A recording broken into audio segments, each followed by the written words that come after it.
ओम श्री गणेशाय नमः। श्री शिव महापुराणे पंचमा उमा संहितायाम् अथ सप्तमोऽध्याय। सनत कुमार उवाच। अथ पापैर्नरा यान्ति यं लोकं चतुर्विधे सन्त्रासजननं घोरं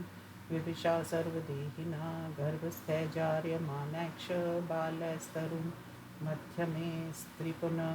पुंसंकैर्जी वैज्ञातव्यं स्वर जन्तुषु शुभाशुभफलं चात्र देहिनां समिवार्चयते चित्रगुप्तादिभिः सर्ववर्षिष्ठप्रमुखैस्तथा न केचित् प्राणिना सन्ति येन यान्ति यमक्षयम् अवश्यं हि कृतं कर्म भोक्तव्यं तदिचार्यताम् तत्र ये शुभकर्माणः सौम्य चित्तादयान्विता ते नरा यान्ति सौम्येन पूर्वं यं निकेतनं ये पुनः पापकर्माणं पापदान विवर्जिता ते घोरेण पथा यान्ति दक्षिणेन यमालयम् षडशीतिसहस्राणि योजनानां तिथ्यतता व्यवस्वतत् पुरं ज्ञेयं नानारूपं वस्थितं समीपस्थमिवा भाति नराणां पुण्यकर्मणां पापिनां मतिदूरस्थं यथा रौद्रेण गच्छतां तीक्ष्ण कण्टकयुक्तेन शर्कराविचितेन च क्षुरधारनिभैस्तीक्ष्णे पाषाणे रचितेन च क्वचित् पङ्केन महता जलोकाभिश्च सङ्कुले लोसूचित निभैर्दर्भसम्पेन सम्पन्नेन पथा क्वचित् तत्प्रयाति विस्मये पर्वतर्वृक्षसङ्कुले प्रताप्ताङ्गारयुक्तेन यान्ति मार्गेण दुःखिता कचिद्विषमगर्तक्ष कचिलोष्टे दुष्करे सुतप्तबालुकाभिक्ष तथा तीक्ष्णैक्ष शङ्कुभिः अनेकशाखावित्तैर्वर्याप्तवंश्वनेकचित् कष्टेन तमसा मार्गे नानलम्बेन कुत्रचित् भयशृङ्गाट कैस्तीक्षणे कचिद्वा वनिकना पुनः कचित् तप्तशिलाभिक्ष कचिद्वातं हिमेन च कचिदालुक्यया व्याप्ता माकण्ठान्तप्रवेशया कचिदुष्टाम्बुना व्याप्तं कचित् करिशागिना कचित् सिंहर्वैर्कैर्वर्याघैर्मर्षकैक्षसुदारुणे कचिन् महाजलौकाभिः कचिज्जागरैस्तथा मक्षिकाभिक्षुरौद्राभिः कचित् सर्पविक्षोल्बने मत्मातङ्गयूथैक्ष बलोन्मते प्रमाथिभिः पन्थानमलिखादक्ष सूरकैरसतीक्ष्णदृष्टिभिः तीक्ष्णशृङ्गैक्ष्महिषे सर्वभूतैक्ष शापदे डाकिनी भिक्षुरौद्राभिर्विक्रालैश्च राक्षसे व्याधिभिक्ष महाघोरे पीडचमाना व्रजन्ति हि महाधूलिर्मिक्षेन महाचण्डेन वायुना महापाशानवर्षेण हन्याना निराक्षया कचिद्विद्युत्प्रपातेन ध्वमाना व्रजन्ति च महता बाणवर्षेण विद्यमानाक्ष सर्वथा पत्विर्दिर्वर्जपातैक्ष उल्कापातैक्ष दारुणे प्रदीप्ताङ्गारभक्षेण दहमानाक्ष सन्तिः महता पांशुवर्षेण पूर्यमाना रुदन्ति च महामेघर्वैघोरे स्त्रियन्ते च मुहुर्मुहुः निषिद्धायुर्ध्वर्षेण भिद्यमानाक्ष सर्वथा महाक्षाराम्बुधाराभिः सिच्यमाना व्रजन्ति च महाशीतेन मरुता रुक्षेण पुरुषेण च समन्ताद्वाध्यमानाक्ष शुष्यन्ते सङ्कुञ्चन्ति च इत्थं मार्गेण रौद्रेण पाथेयर्हितेन च निरालम्बेन दुर्गेन निर्जलेन समन्तता विश्वमेनैव महता निर्जनापाक्षेन च तमोरूपेण कष्टेन सर्वदुष्टाक्षेण च नीयन्ते देहिना सर्वे ये मूढा पापकर्मिणा यं दूतैर्महाघोरैस्तद्राज्ञाकारिभिर् बलात् एकानिनापराधीना मित्रबन्धुविवर्जिता शौचं स्वानि कर्माणि रुदन्तक्षमुहुर्मुहुः ऋता भूत्वा विवस्त्राक्ष शुष्ककण्ठोष्ठतालुका सौम्या भयभीताक्ष दहमानाक्षु धान्विता बद्ध्वा शृङ्खलया केचित् दूतान् पादतानरा दृश्यन्ते कृष्णानाक्ष यन्दूतेर्बलोत्कटे पुरसाधुमुखाख्याने दृश्यमाना सुदुःखिता केशपाशनिबन्धेन सङ्कृष्यन्ते च रज्जुना ललाटे चाडकुशेनान्येभिना दुष्यन्ति देहिना उतानाकण्टकपथा कच्चिदङ्गरावर्तमना पश्चादाहूनि बद्धाक्ष परपीडिता पूरिता शृङ्गाभिक्ष हस्तयोक्ष सुकिल्लिता ग्रीवापाशेन कृष्यन्ति प्रियान्ते यन्ये दुःखिता जुहाङ्गपुष्प्रवेशेन रज्वा कृष्यन्त एव ते नसाभेदेन रज्वा च व्याकृष्यन्ते तथा परे भिन्नकपोलयो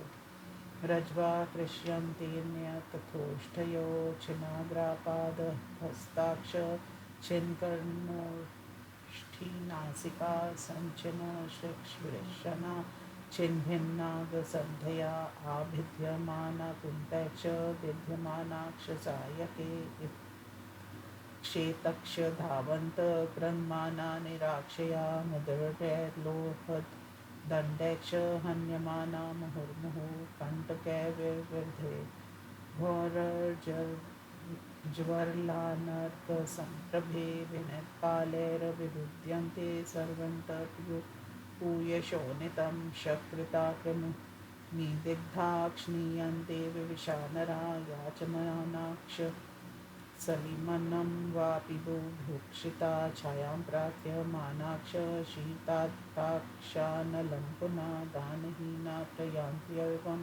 प्रार्थयन्त सुखं नरा गृहीतदानपाथेया सुखं यान्ति यमालयम् एवं न्यायेन कष्टेन प्राप्तप्रेतपुरं यदा प्रज्ञापितास्ततो दूतैर्निर्विशन्ति यमाग्रता तत्र ये शुभकर्माणास्तांस्तु समान्ययेत् यमा स्वागता सन्दानेन पाद्याग्रेण प्रियेण च धन्ययूयं महात्मानो निगमोदितकारिणा यैक्षदिव्यसुखार्थाय भवद्भिः कृतं दिव्यं विमानमारुह्य दिव्यस्त्रीभूषितं स्वर्गगच्छध्वमलं सर्वकामसमन्वितं तत्र भूत्वा महाभोगानन्ते पुण्यसंशयात् यचितं च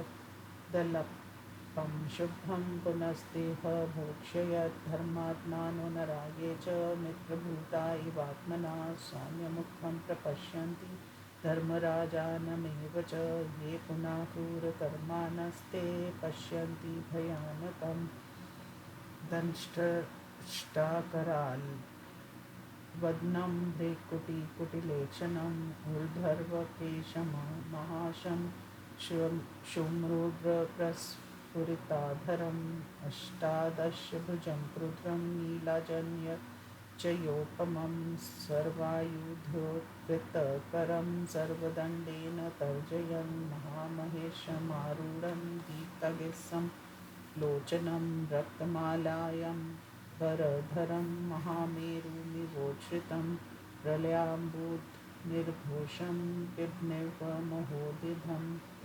ग्रसन्तमिव शैलेन्द्रमुद्रिणन्तमिवानलं मृत्युशैव सतीपस्थकालान् सम्प्रभं कालाक्षजं सङ्काशकृताञ्च भयानकमारीचोग्रं महामारी कालरात्रिक्षदारुणा विविधव्याधयः कुष्ठा नानारूपा भयावहा शक्तिशूलाङ्कुशधरा पाशचक्रासि पानये वज्रतुण्डधरा रौद्राक्षुर्तूणधनुर्धरा नानायुधधरा सर्वे महावीरा भयङ्करा असङ्ख्याता महावीरा कालाजं सम्प्रभा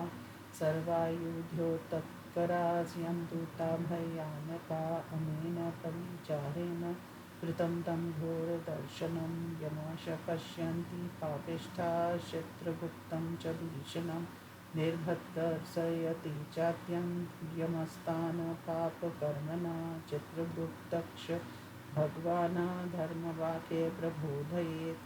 इति श्रीशिवमहापुराणे पंचम उमासहितायां नरलोक मार्ग यमराज स्वरूप वर्णन नाम सप्तमोऽध्याय।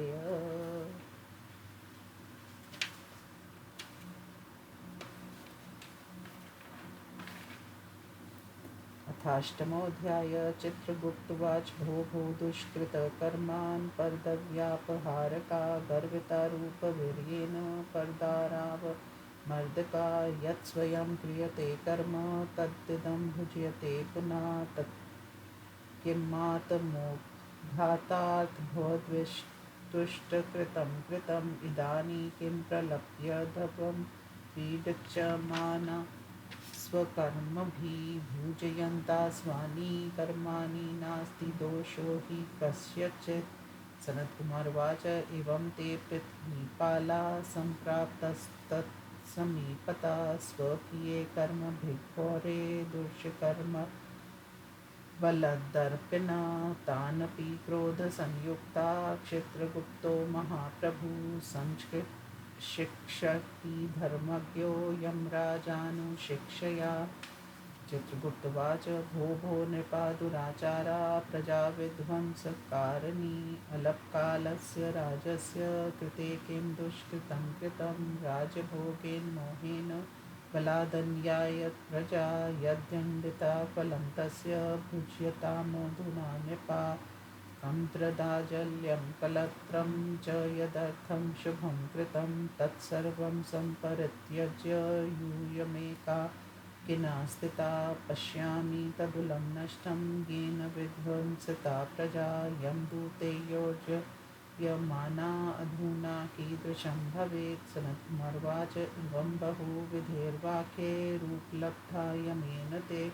स्वानि कर्माणि शोचन्ति तूषणी तिष्ठन्ति पार्थिवा इति कर्म समुद्दिश्य निर्पाणा धर्मराजन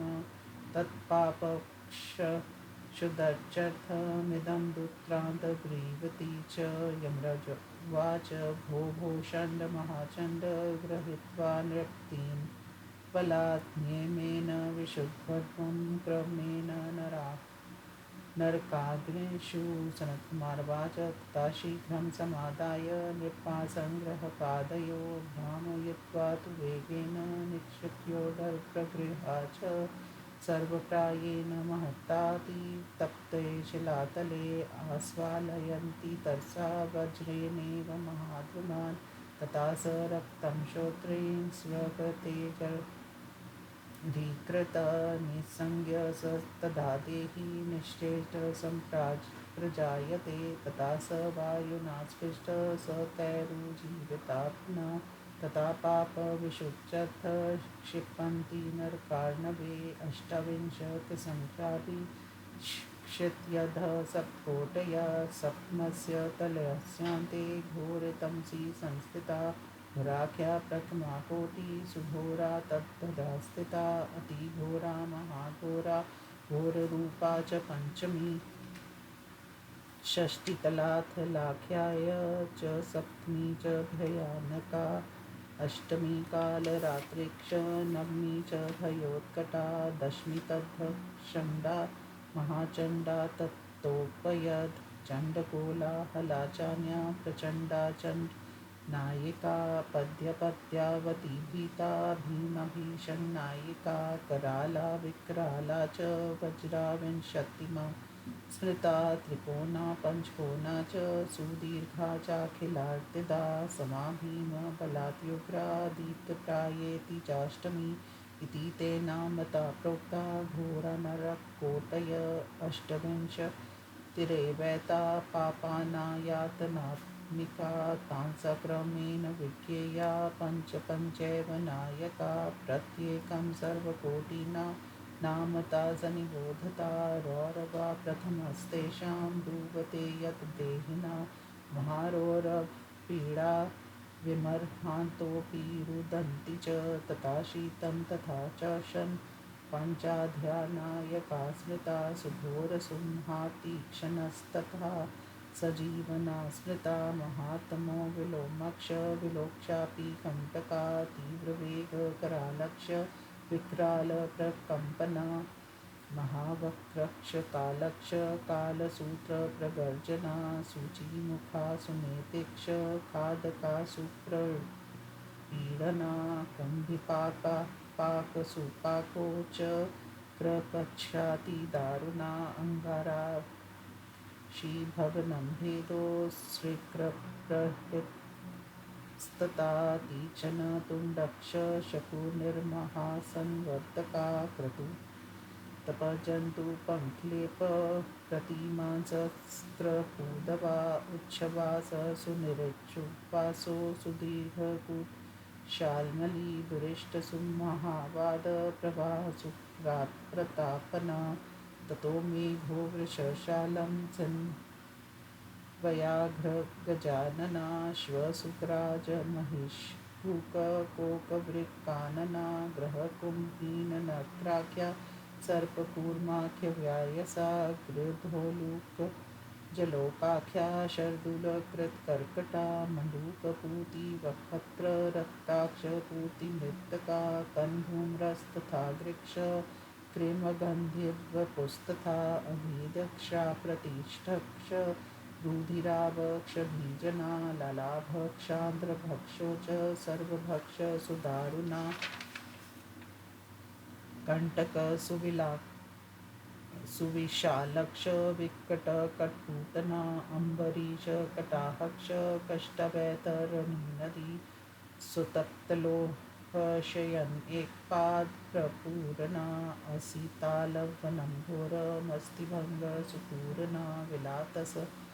सुयन्त्रोऽपि कूटपाशप्रमर्दयन्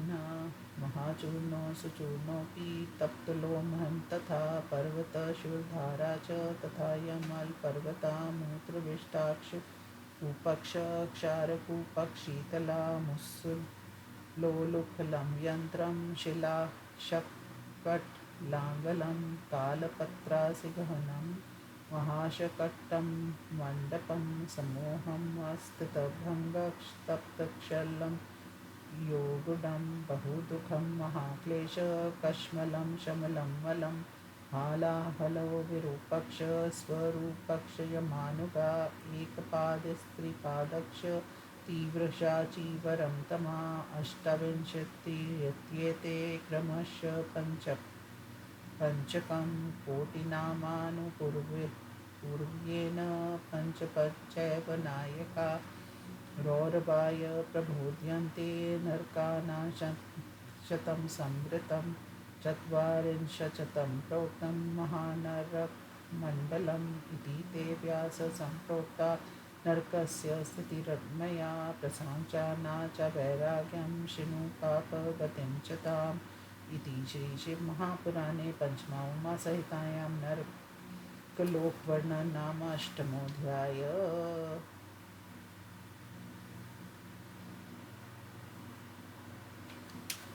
अथ नवमोऽध्यायः। सनत्कुमारोवाच इषु पापा प्रपच्यन्ते शोष्यन्ते नरकाग्निषु यातना निर्भिर्विचित्राभिरा सर्वकर्म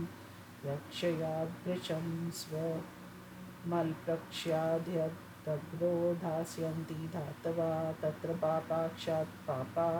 नराकर्मानुरूपता सुगाढहस्तयो यो बद्धा तथा शङ्खलया नरा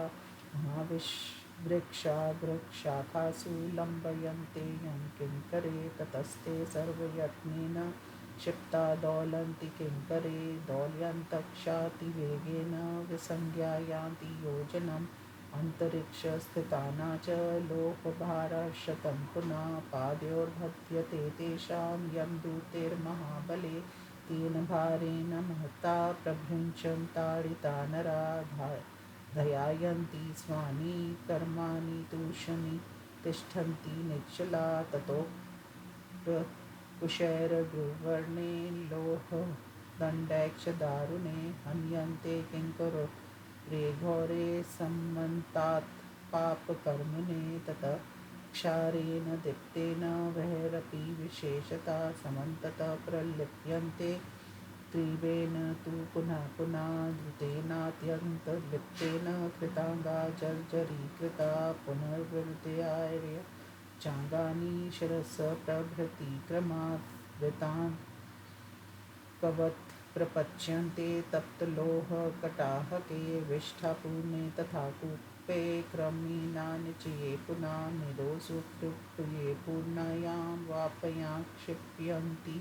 ते पुनः भक्ष्यन्ते कृमिभिस्तीक्ष्णैर्लोहपुत्तुण्डैक्षवायसे क्षभिर्दक्ष कैर्वाघ्रैरोदैक्ष विकृतान्नने पच्यन्ते मस्त्यवच्चापि प्रदीप्ताङ्गारराशिषु भिन्नाशूलेषु तीक्ष्णैक्ष नरापापेन कर्मणा तैलयन्त्रेषु चाक्रम्य घोरकर्मभिरात्मना तिला इव प्रपीडन्ते चक्राखे जनपिण्डिका भज्यन्ते चातपे लप्ते तप्ते लोहाण्डेष्वेकधा तैलपूर्णकटाहेषु सुतप्तेषु पुनः पुनः बहुधा पच्यते जीवा प्रपीडचोरसी पादयो यातना च महत्योऽत्र शरीरस्यापि सर्वथा निशेषनर्केष्वेवं क्रमन्ति क्रमशो नरा नरकेषु च सर्वेषु विचित्रायं यातना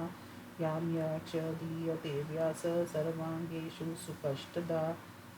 ज्वलदङ्गारमादाय मुखमापूर्य ताण्डते तथाक्षारेण दीप्तेन ताम्रेण च पुनः पुनः घृत्याद्यं तेन तदा तैलेन तन्मुखमस्तथा पीडयित्वा भृश्यमापूर्य हन्यते विष्ठाभिक्रमिभिश्चापि पूर्यमाना कचित् कचित् परिष्वयञ्जन्ति चात्युग्रा प्रदीप्तां लोशाल्मलीं हन्यन्ते पृष्ठदेशे च कुन्दितेर्महाघने दन्तुरेणातिकुट्टेन प्रकचेन बलीयसा शिराप्रभृति पीड्यन्ते घोरे कर्मभिरात्मजे खाद्यन्ते च स्वमासानि पीयते शोणितं स्वकम् अनपानं न दत्तं ये सर्वदा स्वातं पोषके इक्षुत्वते प्रपीडन्ते जर्जरीकृत्यमुदरे असि तालवने घोरे छिद्यन्ते घंशस्तथा सूचिनिर्भर्ण सर्वाङ्गास्तप्तशूला गरोर्पिता सञ्चालयमाना बहुशा किलश्यन्ते न म्रियन्ति च तथा च तच्छरीराणि सुखदुःखानि च देहादुत्पाट च मासानि भिद्यन्ते स्वैक्षमुत्तरे दन्तुराकृतिभिर्घोरैर्यं दूतैर्बलोत्कटे निरुच्छ्वासे निरुच्छ्वासास्तिष्ठन्ति नरके चिरम उताडन्ते तथोच्छ्वासे बालूकासतने नरा रौरवेरोदमानाक्ष पीड्यन्ते विविधैर्वध महारौरपीडाभिर्महान्तोऽपि रुदन्ति च पत्सु वक्त्रे गुदे मुण्डे नेत्रयोक्षेव मस्तके निहन्यन्ते घनैस्तीक्ष्णे सुत्पलोहर्षगुभिः सुत्पबालुकायां तु प्रज्वलन्ते मुहुर्मुहुः जन्तुपङ्के भृशं तप्ते क्षिप्ता क्रदन्ति विस्फरम् कुम्भिपाकेषु पच्यन्ते तप्तैलेषु वैमुने पापिना क्रूरकर्माणो सहोषु सर्वथा पुनः ललाभक्षेषु पापास्ते पात्यन्ते दुग्धेषु वै नानास्थानेषु च तथा नरकेषु पुनः पुनः शुचिमुखे महाक्लेशे नरके पात्यते नरा पापी पुण्यविहीनश्च ताड्यते यं किङ्करे नो कुम्भे विनिक्षिप्ता शसन्तक्ष शने शने महागिन्नना प्रपच्यन्ते स्वपापे पैरैव मानवा दृढरज्वादि विदर्भद्वा प्रपीडन्ते शिलासु च क्षिप्यन्ते चान्धकूषे कूपेषु दृश्यन्ते भ्रमरे भृशं कृमिभिर्भिन् सार्वङ्गा शत्क्षो रीकृता सुतीक्ष्णाक्षारकूपेषु क्षिप्यन्ते तदन्तरं महाज्वालेऽत्र नरके पापाक्रदन्ति दुःखिता इत्क्षेतक्ष धावन्ति दर्शिचा पृष्ठे चानीये तुण्डाभ्यां विन्यस्तकन्धयोजते तयोर्मध्येन वाकृष्ये बहुपुष्टेन गाढता लब्ध्वा परस्परं सर्वे सुभृशं पाशरज्जुभिः पिण्डास्तु दृश्यन्ते महाज्वाले तु यातना रजुभिर्विष्टा ताक्षैव प्रलिप्ता कर्दमेन करिष्टुष्वहो च पच्यन्ते न म्रियन्ति च सुतीक्ष्णचरितास्ते हि ककर्षासु शिलासु च अस्फाल्य शतशा पापा पच्यन्ते तृण्वत्तता शरीराभ्यन्तर्गते प्रभूते कृमिभिर्नरा भक्ष्यन्ते तीक्ष्णवदनैरात् मा देहक्षादभुरेशमा क्रमेणा निच्यते क्षिप्ता पूयमासा स्थिरारिषु शिशु दश्यन्तु दिगुनर्दित्या पर्वताभ्यां निपीडिता तप्तेन व्रजलेपेन शरीरमनुलिप्यते अधोमुखोर्ध्वपादक्ष तातप्यन्ते स्वं विघ्ना वदनान्तप्रभ विन्यस्तां सुप्रतापमयोगदां ते खादन्ति पराधीनास्तेस्ताटन्ते च मूर्धरे इत्थं व्यासकुकर्माणो नरकेषु पचन्ति हि वर्णयामि विवर्तव्यं तेषां तत्त्वाय कर्मिणाम् इति श्रीशिवमहापुराणे पञ्चमोमासहितायां सामान्यतो नरकगतिवर्णनामो नवमोऽध्यायः।